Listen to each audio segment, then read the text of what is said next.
Welcome to my new blog. So তোমরা ভাবছো যে আমার হাতে এই বুকেটা কেন?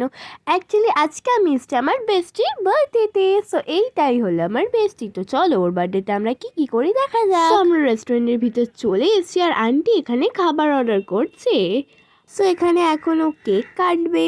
এটা হচ্ছে পূর্বাশার মা, এটা হচ্ছে পূর্বাশার বাবা, আর এটা হচ্ছে ওর দাদু, আর এটা হচ্ছে ওর ছোট ভাই, আর এটা হচ্ছে ওর ফ্রেন্ড অলিভিয়া, আর এটাই হচ্ছে পূর্বাশা মানে আমার বেস্টি।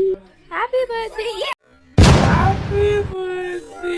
তো কেক কাটার পর ও আমাদের সবাইকে কেক খাওয়ালো আর কেকটা সত্যিই খুব টেস্টি ছিল। তো কেক খেতে খেতেই আমাদের হরিয়ালি কাবাব চলে আসে স্টার্টার্সে। হলো খাওয়া যাক। সো এখানে আমার আর পূর্বাশার দুটো বিরিয়ানি আর অলিভিয়ার জন্য ফ্রাইড রাইস চিলি চিকেনও চলে আসে। সো এবার আমাদের বার্থডে গার্লি খেয়ে রিভিউটা দেবে যে বিরিয়ানিটা কেমন। রিভিউটা দাও। কেমন 10-এ দাও কত? 7। তো এবার আমি রিভিউ দেবো আর ওকে দেখো।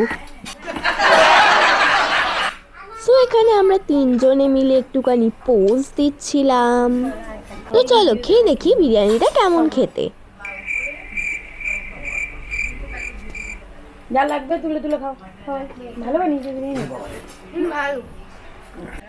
দিদি এলে ফোন করবে বলেছে, ওকে এটাও দিয়ে দেবে, ঠান্ডা হয়ে গেলে খাওয়াবে। তো তারপরে আমাদের ফ্রেঞ্চ ফ্রাইজও চলে আসে আর সত্যি কথা বলতে সব খাবারই ভীষণ টেস্টি ছিল। আর এইটা যে দেখছো এটা পূর্বাশা আর আন্টি আমাকে বার্থডেতে গিফট করেছিল। অ্যাকচুয়ালি আমার বার্থডেতে তো আমি আসতে পারিনি, তাই ওরা গিফট আমাকে এখন দিল। কত সুন্দর ওয়াচটা, তাই না? Thank you aunty.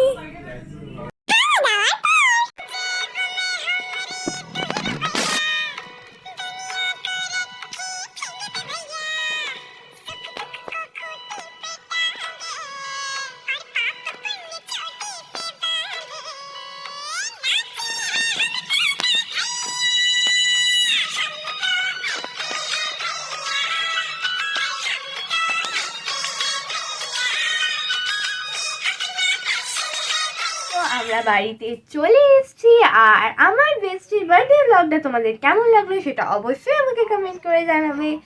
আর দেখা হচ্ছে নেক্সট ভিডিওতে।